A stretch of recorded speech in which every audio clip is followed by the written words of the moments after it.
Hello viewers, আসসালামু আলাইকুম। আমি আজকে একটি নতুন রেসিপি নিয়ে চলে আসলাম। এখানে বিভিন্ন ধরনের ছোটো মাছ, দেখুন কাচকি মাছ, এটা হচ্ছে চাপিলা মাছ আর হচ্ছে পার্শে মাছ, সবগুলা মিলে আমি আজকে রান্না করব। সবগুলা মিক্স করে, এগুলো কাচকি মাছ বলে দিয়েছিল, কিন্তু এখানে মিক্স করা বিভিন্ন ধরনের ছোটো মাছ রয়েছে। তো এটা আমি আজকে পরাশ পিচি দিয়ে রান্না করব।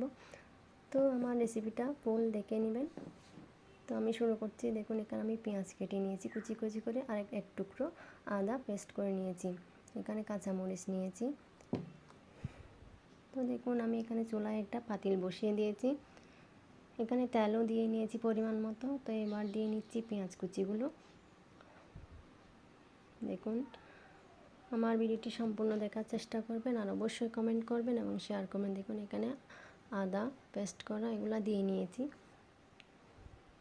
এগুলা দেওয়ার পর আমি দুইটা কাঁচামরিচ দিয়ে নিয়েছি। এবার নেড়ে চেড়ে দিচ্ছি। তো এখানে চলে আসলাম আমি একটা বাটিতে। মরিচের গুঁড়া নিয়ে নিলাম, মশলা নিয়ে নিলাম, আর হলুদ এবং লবণ নিয়ে নিয়েছি। দেখুন তো হালকা করে পানি দিয়ে আমি এখানে এগুলো মিক্স করে নিব। তো এখানে আমি পেঁয়াজগুলো 2 মিনিট নাড়াচাড়া করার পর মরিচ মশলাগুলো দিয়ে নিয়েছি। তো আবার কাঠি দিয়ে নেড়ে চেড়ে দিচ্ছি। তো দেখুন ভালো করে নেড়ে চেড়ে দিলাম। তেলটা উপরে বেশি উঠেছে, কালারটা সুন্দর হয়ে আসছে। তো দেখুন এই পর্যায়ে আমি পলাশ পিচিগুলো দিয়ে নিচ্ছি। এগুলো আমি কাঁচা ফ্রিজের মধ্যে রেখে দিয়েছিলাম। তো এখন ডিপ ফ্রিজ থেকে বের করে এখানে পরিষ্কার করে নিচ্ছি। তো দেখুন এখানে আমি দিয়ে নিয়েছি, হালকা করে পানি দিয়েছি যাতে আগে বিচিগুলো সিদ্ধ হয়ে যায়।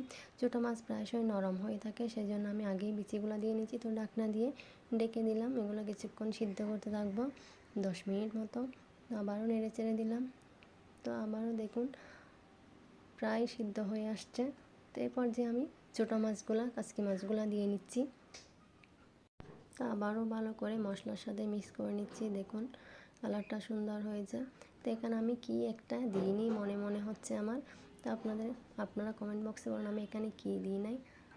আমি হচ্ছে এখানে আজকে হলুদ না দিয়ে রান্না করে ফেলেছি, সেই জন্য আমি ভাবছিলাম আমার রান্নাগুলো এরকম হয়েছে কেন। দেখুন কালারটা কীরকম হয়ে গেছে। হলুদ না দিলেও কিন্তু সুন্দর হয়ে গেছে। দেখুন আমি টমেটোর পালিগুলো দিয়ে নিলাম। এখনকার টমেটোগুলো প্রায়শই শক্ত থাকে। তো দেখুন কালারটা কিন্তু সুন্দর হয়েছে। হলুদ না দিলেও কিন্তু রান্নাটা বেশ ভালোই হয়েছে খেতে। তো দেখুন আমি আবারও ঢাকনা দিয়ে ঢেকে দিব হালকা পানি দিয়ে, যাতে ভালো করে সবগুলো সিদ্ধ হওয়ার পর মিডিয়াম পানি থাকে।